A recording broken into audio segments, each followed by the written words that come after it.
Assalamualaikum warahmatullahi wabarakatuh.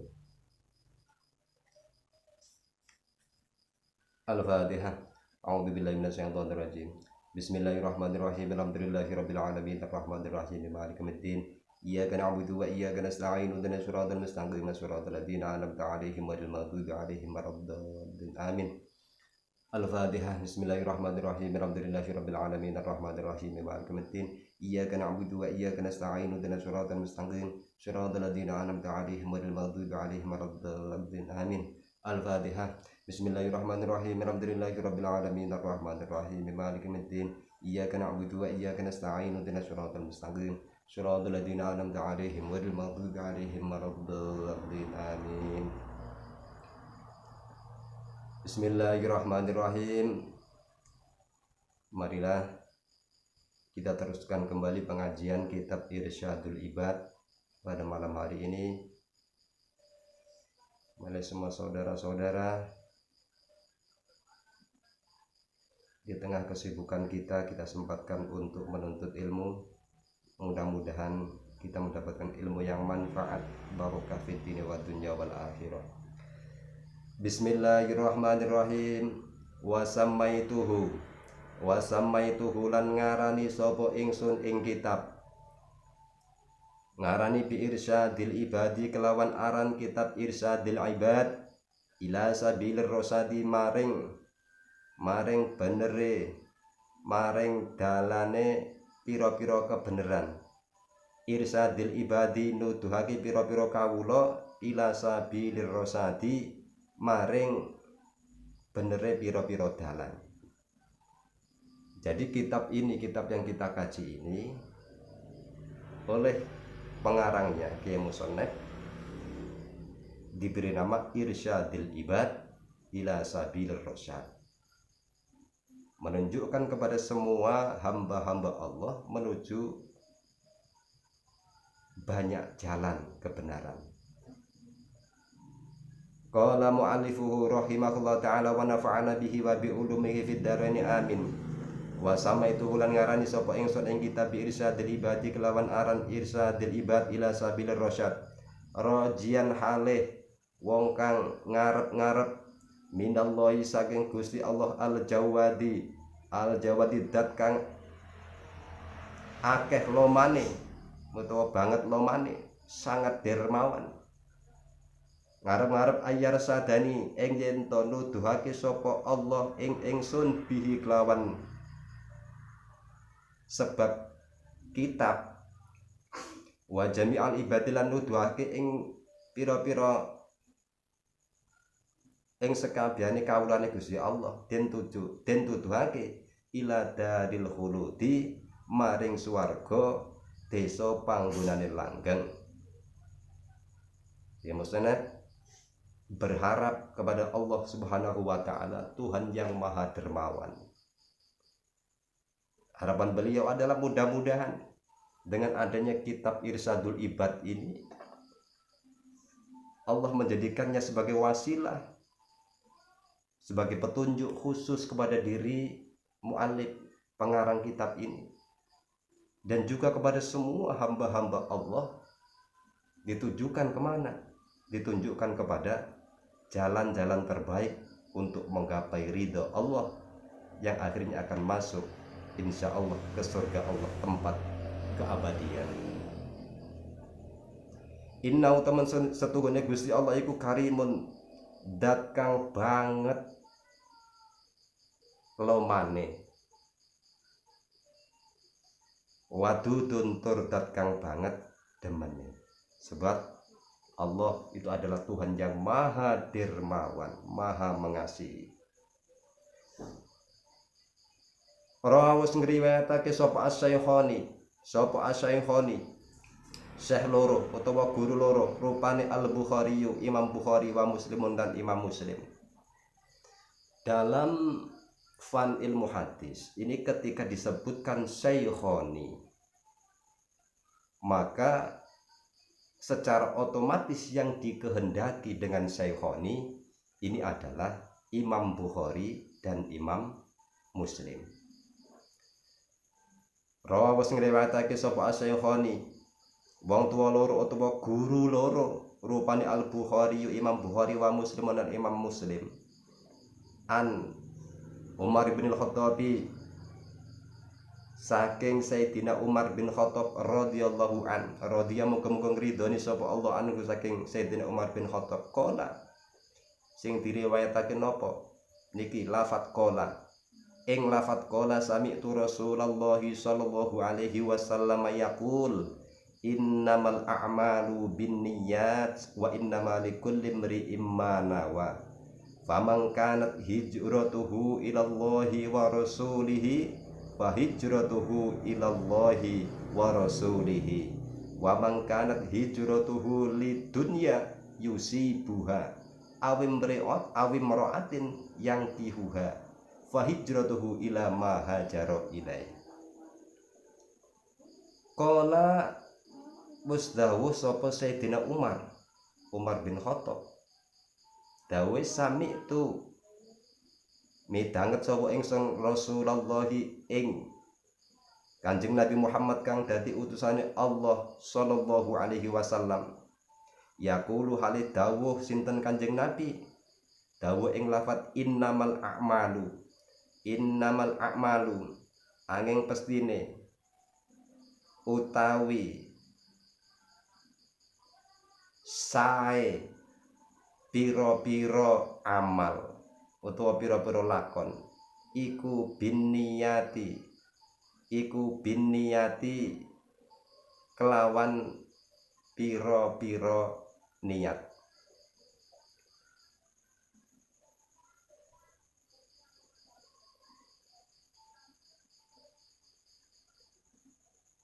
Jadi Syekh pengarang kitab ini mengatakan rawa asy-Syaikhani Imam Bukhari dan Imam Muslim telah meriwayatkan sebuah hadis yang sumbernya dari Sayyidina Umar bin Khattab radhiyallahu anhu. Sayyidina Umar mengatakan bahwa aku mendengar Rasulullah sallallahu alaihi wasallam bersabda, sabda beliau adalah innamal a'malu binniyat. Sesungguhnya segala amal ibadah bentuknya apapun itu akan dianggap sah apabila niatnya juga sah. Nah, jadi perlu untuk diketahui bahwa kebanyakan ibadah kepada Allah Subhanahu wa taala itu memerlukan yang namanya niat. Sehingga niat ini adalah sendi yang sangat agung dalam agama Islam.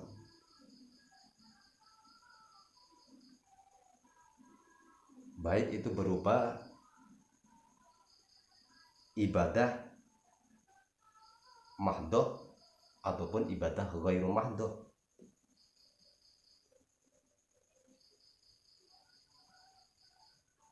Semisal contohkan kita menghadiri suatu pengajian, ini nanti kehadiran kita di suatu majelis ilmu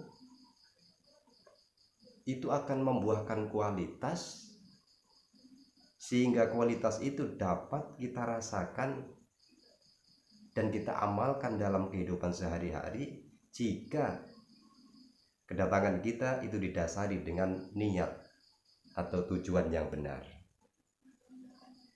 Nah, niat ini adalah tempatnya di hati kita masing-masing. Mengucapkan niat itu hukumnya cuma sunnah, sehingga perlu kita untuk mengetahui arti dari lafaz niat yang kita lafadzkan. Semisal contoh, nawaitu shauma ghadin an adai fardhi syahri. Seterusnya, saya niat puasa besok melaksanakan puasa bulan suci Ramadan. Nah, definisi niat ini adalah qasdus syai' muqtaronan bi fi'lihi, menyengaja sesuatu perkara berbarengan atau bersamaan dengan mengerjakan perkara tersebut. Contohnya seperti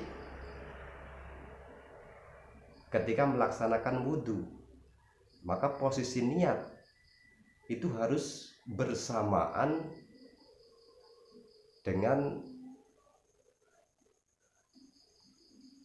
kegiatan kita membasuh wajah yang pertama kali. Itu namanya niat. Nah, sehingga kalau tidak bersamaan dengan ibadah atau perilaku yang kita kerjakan, itu bukan namanya niat. Itu ada unsur keinginan mengerjakan sesuatu.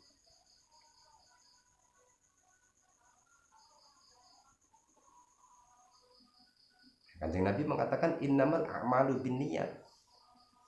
Sahnya amal-amal itu tergantung kepada niatnya. Kita beribadah, apakah niat kita yang tersembunyi di batin kita ini apa? Dan setiap manusia pasti mengetahui apakah tujuan dari ibadah yang dia kerjakan. Balil insanu ala nafsihi basiro. Manusia itu sendiri yang mengetahui pribadinya sendiri. Apa yang ada di dalam hatinya itu cuma manusia itu sendiri. Wa inna malikul limri'in, lan sak temene iku kedue saben-saben wong suwiji ma utai perkara nawa kang wis niat sapa kulimri'in ing ma. Dan setiap pelaku ibadah itu nanti dia akan mendapatkan balasan dari niat yang ada dalam hatinya. Sehingga ada dalam keterangan hadis menerangkan bahwa nanti ketika sudah hari kiamat, banyak golongan-golongan yang dipertanyakan oleh Allah Subhanahu wa Ta'ala tentang tujuan daripada dia melaksanakan ibadah. Contohkan satu seperti orang-orang yang ikut jihad fisabilillah. Ini ketika di akhirat mereka ingin mendapat balasan surga, tapi ternyata Allah mengetahui tujuan atau niatnya ketika berjihad itu tidak lillahi ta'ala, tidak ikhlas karena Allah Subhanahu wa Ta'ala, tapi tujuannya adalah agar dia dianggap sebagai pemberani, agar dia mendapatkan nama sebagai pejuang. Ada juga yang dipanggil oleh Allah Subhanahu wa Ta'ala ketika di dunia dia sangat dermawan, tapi ketika di sana Allah mengetahui tujuan sebenarnya. Dia menginfakkan harta bendanya itu ternyata supaya dia mendapatkan nama baik di tengah-tengah manusia, dianggap sebagai orang-orang yang dermawan, dan seterusnya. Faman mongko uta sapane wong iku kanat ana apa hijratuhu, pindaiman utawa hijraiman iku ilallahi nuju maring Gusti Allah wa rasulihi lan utusane Allah, fa hijratuhu mongko utawi hijraiman utawa pindaiman iku ilallahi tumuju maring Gusti Allah wa rasulihi lan utusane Gusti Allah.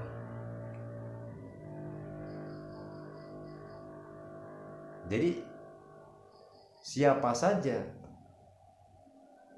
yang mempunyai satu tujuan, satu keniatan melaksanakan ibadah, itu niatnya hanya untuk meraih ridho Allah dan ridho Rasulnya, maka yang ia dapat adalah ridho Allah dan ridho Rasulnya. Waman utawi sapane wong iku kanat ana apa hijratuhu pindhahe man iku lidunya krana donya utawa krana bondo donya yusibuha kang merkoleh sapa man ing dunya awi muraatin utawa krana wong wadon yang kiwa kang nikah sapa man ing mar'ah fa hijratuhu mongko utahi hijrahe man iku ilama nuju maring perkara hajar kang wis pindah sapa man ilaihi tumuju maring ma. Nah, kalau ada seseorang yang mempunyai tujuan hijrahnya, katakan sekarang yang tren, yang tadinya tidak berhijab kemudian memakai hijab, hijrah yang sedang populer sekarang, itu perlu untuk dikaji kembali, diluruskan kembali apa yang ada di dalam sanubarinya. Tujuan berhijrah, apakah itu karena dorongan hawa nafsu, karena ingin mendapatkan nama baik, ingin mendapatkan popularitas, atau memang dengan segala kerendahan hati dan kesungguhan tekad yang bulat ingin mendapatkan keriduan Allah Subhanahu wa taala dan keriduan Rasulullah Shallallahu alaihi wasallam. Nah, hal ini sulit untuk kita bedakan. Masalah niat dalam beribadah ini kita sangat sulit sekali untuk membedakan apakah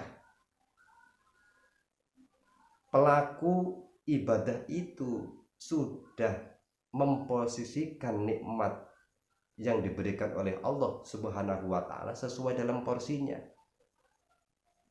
Maksudnya apakah niat yang dia lakukan itu memang sudah benar-benar niat karena Allah Subhanahu wa taala.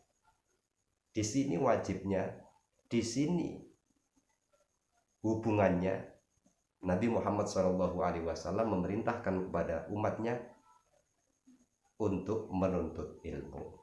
Dalam hadis beliau, thalabul ilmi faridatun ala kulli muslimin wa muslimatin. Jadi menuntut ilmu itu hukumnya sangat difardukan bagi semua orang Islam, baik laki-laki ataupun perempuan. Sebab tanpa ilmu, ibadah yang kita kerjakan walaupun toh secara kuantitas, secara jumlah ini sangat nampak nyata kelihatan, tapi ternyata secara kualitas, secara keilmuan ini belum mempunyai pondasi yang kuat, sehingga Nabi Muhammad SAW mengingatkan bagi orang-orang yang berpuasa. Beliau mengatakan, kam min shaimin laisa lahu min siyamihi illal ju' wal atos. Sangat banyak dari kalangan umat Islam yang melaksanakan ibadah puasa, tetapi sangat disayangkan yang mereka dapatkan hanya haus, hanya dahaga dan kelaparan. Ini korelasinya atau hubungannya adalah beramal harus didasari dengan keilmuan. Oleh karena itu, ilmu itu tidak memandang strata sosial, tingkatan kita di masyarakat. Dipersilahkan Anda semua mempunyai kesibukan masing-masing, sebagai pedagang, pebisnis, sebagai petani, sebagai pengembala atau tukang ngarit atau sebagai musisi, sebagai nelayan, dan lain sebagainya, begitu banyak. Nah, marilah dengan adanya himbauan dari Nabi Muhammad SAW, kita selaku umatnya, jangan sampai orang Islam tidak mengetahui tentang keilmuan Islam itu sendiri. Padahal Islam itu adalah suatu agama yang sangat kompleks, sangat menyeluruh.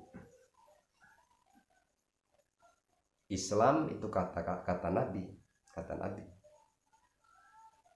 Di sana terdapat namanya syariat, terdapat namanya thariqah, terdapat namanya hakikoh. Nabi mengatakan asy-syari'atu maqali wa thariqatu af'ali wal haqiqatu hali. Jadi ibadah yang masih menitik beratkan kepada ucapan itu dinamakan syariat. Ibadah yang mulai menggabungkan antara ucapan dengan kondisi batinnya itu adalah thariqah. Sedangkan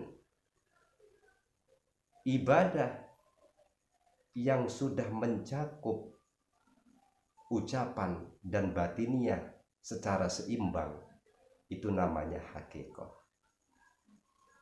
Mudah-mudahan kita semua diberikan petunjuk oleh Allah Subhanahu wa Ta'ala. Serepot apapun kita diberikan peluang oleh Allah dapat menuntut ilmu. Tidak ada alasan sekarang orang Islam tidak tahu. Sekarang masanya masa dunia maya, masa yang lebih mudah. Lewat jaringan internet kita bisa mengaji.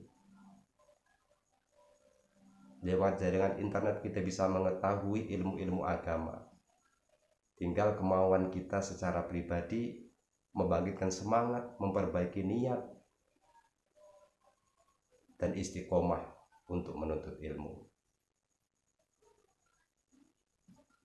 Untuk pertemuan selanjutnya, insya Allah ini kita masuk ke dalam pembahasan babul iman, menerangkan keimanan kepada Allah Subhanahu wa Ta'ala. Al-Fatihah. Bismillahirrahmanirrahim. Alhamdulillahirabbil alamin. Ar-Rahmanir-Rahim. Maliki yaumiddin. Iyyaka na'budu wa iyyaka nasta'in. Ihdinas siratal mustaqim. Siratal ladzina an'amta 'alaihim ghairil maghdubi 'alaihim waladdallin. Wassalamualaikum warahmatullahi wabarakatuh.